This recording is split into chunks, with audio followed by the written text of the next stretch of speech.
सवाल ये नहीं कि बस्तियां किसने जलाई, सवाल ये है कि पागल के हाथ में माचिस दी किसने। आ मुद्दो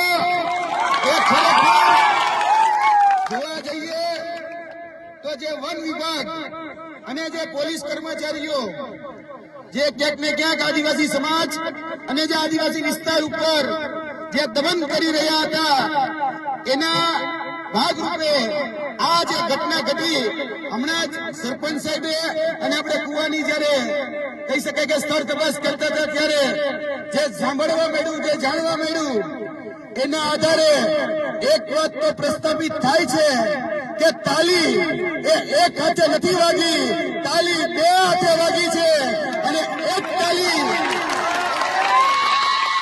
જે અત્યારે દેખાડવામાં આવી રહ્યું છે એ એક જ દ્રશ્ય અને એક જ અરીસો દેખાડવામાં આવી રહ્યો છે. બીજો અરીસો એટલે કે પડદા પાછળનું જે દ્રશ્ય છે એ ક્યાંક ને ક્યાંક છુપાવવામાં આવી રહ્યું છે. જે રીતે આદરણીય સરપંચ સાહેબે જે રીતે વાત કરી કે અહીંયા જયારે કુવો ખોદાતો હતો ત્યારે જે વિધવાબેન હતા એમના પતિશ્રી હતા એ જયારે કુવામાં કામ કરતા હતા ત્યારે એમનું એમાં દેહાંત થયેલું અને ત્યારબાદ આ જે કુવો છે એ કુવાના દ્રશ્ય પણ અત્યારે અમે નિશાળ્યા. એ બાબત એ વાત ઉપરથી અહીંયા જે કહી શકાય કે આદિવાસી સમાજ અને આદિવાસી વિસ્તાર ઉપર જે રીતે વન વિભાગ, પોલીસ વિભાગ અને તંત્ર નો જે ટોળો આ જમીન ઉપર, આ જંગલ ઉપર અને આપણી જે સંપદા આ જમીન નીચે જે આવેલી છે એના ઉપર આવેલો છે એટલે ક્યાંક ને ક્યાંક દમન કરી આ રીતે પડાવી લેવાના ભાગરૂપે ક્યાંક ને ક્યાંક હેરાન પરેશાન અને નડગત કરવામાં આવે છે. મેં તમને પહેલા કહ્યું એમ કે તાલી એક હાથે નથી વાગી, તાલી બે હાથે વાગી છે. જે પણ અહીંયાથી દ્રશ્યો જે સામે આવ્યા તે દ્રશ્યો ઘણા છુપાવવામાં આવી રહ્યા હતા. પોલીસ વિભાગ એક તરફી જ અત્યારે વર્ઝન આપી રહ્યું હતું. પોલીસ વિભાગના કે પછી વહીવટી તંત્રના જે પણ કર્મચારીઓને ઈજા પહોંચી તો ત્યાં સુધી અહીંના નેતાઓ, અહીંનું પ્રશાસન, અહીંનું વહીવટી તંત્ર એ બધું પહોંચી જાય છે. પણ આદિવાસી સમાજના આપણા 15 બાળકો, 15 યુવાનો ને ઈજા પહોંચી તો કઈ ખબર કઈ પૂછવા નથી આવતા. આ છે વાસ્તવિકતા, આ છે પડદા પાછળનું દ્રશ્ય.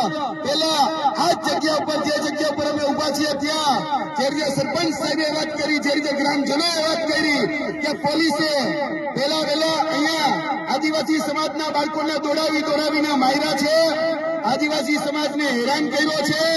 આદિવાસી સમાજે સ્વરક્ષામાં છેલ્લે કાંઈ ન વધે ત્યારે એ ક્યાંક ને ક્યાંક જે વસ્તુ મળી એનાથી પોતાનો સ્વ બચાવ કરેલો છે.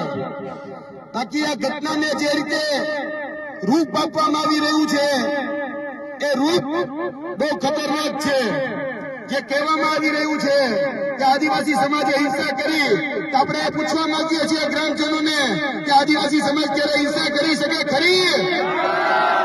ક્યારે હથિયાર હાથમાં લઈ શકે ખરી? એ તો ભાઈ તમે છંછેડ્યા, હવે તમે જો છંછેડો પણ છોડવાના કોઈ ન આવે એટલે છંછેડવા નહીં. મહેરબાની કરી આદિવાસી સમાજ એ શાંત બેઠો છે. આદિવાસી સમાજ લાગણીશીલ છે. આદિવાસી સમાજે હંમેશા માન મર્યાદા સાથે રહેનારો સમાજ છે. પણ જો તમે એને છંછેડો તો પછી કોઈને છોડે નહીં. પેલો પ્રહાર એ પોલીસ અને વન વિભાગના માધ્યમથી કરવામાં આવ્યો. એના પ્રતિકારના ભાગરૂપે આ જે ઘટના બની એમાં ક્યાંક ને ક્યાંક હજી પણ અધૂરું ચિત્ર એ રજૂ કરવામાં આવી રહ્યું છે. પોલીસ સામે બીજા પક્ષે એફઆઈઆર નોંધતી નથી. શા માટે એફઆઈઆર નોંધતી નથી? કોના ઈશારે એફઆઈઆર નોંધવામાં નથી આવતી?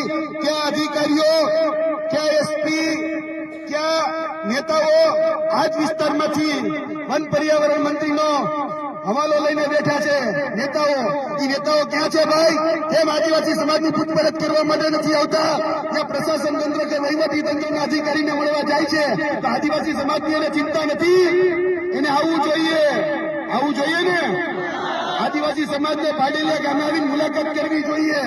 પણ એ ક્યાંક ને ક્યાંક જે ષડયંત્ર અને જે કાવતરાના ભાગરૂપે એ પોલીસ તંત્રના અધિકારીઓને જે બચાવ કરવા માટે, જે વહીવટી તંત્રના વન અધિકારીઓ છે એને બચાવ કરવા માટે જે રીતે આના નેતાઓ કામ કરી રહ્યા છે એને ઓળખી લેવાનો સમય આવી ગયો છે. આ માધ્યમથી હું અને આદરણીય ચંદ્રભાઈ વસાવા એ કહેવા માટે આવ્યા છીએ કે ભાઈ એફઆઈઆર એક જ શા માટે એ આદિવાસી સમાજની એફઆઈઆર લેવામાં નથી આવતી. પોલીસને ઓર્ડર એટલે કે કોન્સ્ટેબલ હોય, એએસઆઈ હોય, પીએસઆઈ હોય કે પીઆઈ હોય, એને કોને ઓર્ડર કર્યો હતો કે અહીંયા તમે ટીયર ગેસ ના સેલ છોડો? એને કોને ઓર્ડર કર્યો હતો કે 50 જેટલા રાઉન્ડનું ફાયરિંગ કરો? એને કોને ઓર્ડર કર્યો હતો કે જમીન એ ખાલી કરાવવા માટે આવો? તમે શું ગ્રામ સભાની પરમિશન લીધી હતી? અને જો લીધી હોય તો દાખલો અમને આપો, એની નોટિસ અમને આપો. અને જોવા જઈએ તો વન અધિકાર નિયમ આપણે 2006 આપણે કોઈ નોટિસ લેવાની જરૂર હોતી નથી જો આપણે પોતાનો હક રાખતા હોય તો. 2006 પછીની પણ જો વાત હોય તો પણ 4 વખત નોટિસ આપવાની જવાબદારી એ અહીંના વન વિભાગની હતી. શા માટે નોટિસની બજવણી કરવામાં ન આવી અને સીધું જ અહીંયા આ જમીન ઉપર આવી અને ખોદકામ કરવાનું ચાલુ કરી દેવાયું અને કહેવામાં આવે છે પ્લાન્ટેશન કરવું છે? એટલે ભાઈ ડિસેમ્બર મહિનામાં શેનું પ્લાન્ટેશન કરવું જોઈએ? તો આવો 2 મહિનામાં, જૂન મહિનામાં. એટલે આવી ખોટી વાતો કરવાની બંધ કરો. જે અધિકારીએ, જે એસપીએ કે જે ડીવાયએસપીએ ઓર્ડર આપ્યા હોય એના લાઠીચાર્જ કરવા માટેના, જે એસપીએ કે જે ડીવાયએસપીએ કે પછી ગૃહમંત્રીએ જો ઓર્ડર આપ્યા હોય તો એના ગૃહમંત્રી વિરુદ્ધ કે પોલીસ અધિકારી એટલે ઉચ્ચ અધિકારી એસપી વિરુદ્ધ ફરિયાદ દાખલ થવી જોઈએ. પોલીસ અધિકારીને કહીએ છીએ કે તમે ન્યાયતંત્ર નથી, તમે ન્યાયાધીશ નથી. સાચું શું ખોટું શું એ ન્યાયતંત્ર સાબિત કરશે, એ ન્યાયતંત્ર હિસાબ કરશે. જો તમે આ રીતે હેરાન પરેશાન કરશો અને એક તરફી જ એફઆઈઆર લેશો તો પછી આદિવાસી સમાજ એ શાંત નહીં બેસે. આવનાર દિવસોની અંદર જે પણ કાયદાકીય કાર્યવાહી કરવાની છે તે આદરણીય ચંદ્રભાઈ વસાવાની અધ્યક્ષતામાં અમે એ કાર્યવાહી પણ કરવાના છીએ. અમારી લીગલ ટીમ પણ આવી ચૂકી છે.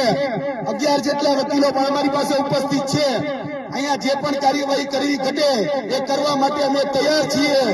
પોલીસ સાથે ચોક્કસપણે સંવેદનશીલતા છે, અમારી લાગણી છે, એને લાગ્યું છે તો એમાં પણ અમે દુઃખ વ્યક્ત કરીએ છીએ. પણ મેં તમને કીધું એમ કે પહેલી તાલી કોને વગાડી? પહેલી ભૂલ તમે કરી, કાયદો તમે હાથમાં લીધો અને જો તમે કોકના કાયદા તોડો છો તો પછી કાયદાના હિસાબે એ દંડ ભોગવવા તમારે તૈયાર રહેવું પડે. એટલે પહેલી તાલી તમે વગાડી છે, આ પ્રશાસન તંત્રે પહેલી તાલી વગાડી છે અને એના પ્રતિકારના ભાગરૂપે, એના સ્વ બચાવના ભાગરૂપે ક્યાંક ને ક્યાંક આદિવાસી સમાજે એ પોતાનો સ્વ બચાવ કરેલો છે. કોઈ હિંસક નથી. જે આદિવાસી સમાજને ચિતરવામાં આવે છે નક્સલી કે હિંસક, તો યાદ રાખે આ ભારતીય જનતા પાર્ટી અને સરકાર કે આદિવાસી સમાજ એ લાગણીશીલ સમાજ છે, આદિવાસી સમાજ એ માયાવી સમાજ છે. એ કોઈની પણ હિંસા ન કરી શકે. એટલે આગળની જે વાત છે એ વાત આદરણીય ચંદ્રભાઈ વસાવા તમારા સમક્ષ કરશે. તમે વિચાર તો કરો, ખાલી એક ગ્લાસ ઉપાડવા જેવી ઘટનામાં 307 દાખલ કરી દીધી હતી ચંદ્રભાઈ વસાવા ઉપર અને જેલમાં નાખી દીધા હતા. તો અહીંયા તો આદિવાસીની જમીન, આદિવાસીનું જ્યાં રહેણી કેણી હોય એની ઉપર જો કોઈ તડપ મારે તો પછી આદિવાસી સમાજ કઈ રીતે સહન કરે? અને તમે ટીયર ગેસ છોડ્યા છે, તમે અહીંયા બંદૂકના ફાયરિંગ કર્યા છે, તમે લાઠીચાર્જ કર્યો છે, તો તમારી પર એક કલમ નહીં? આ નહીં ચાલી લેવામાં આવે, આ સહન કરવામાં નહીં આવે. આનો કરારો જવાબ મળશે અને મળશે જ. જય હિન્દ, જય ભારત, જય આદિવાસી.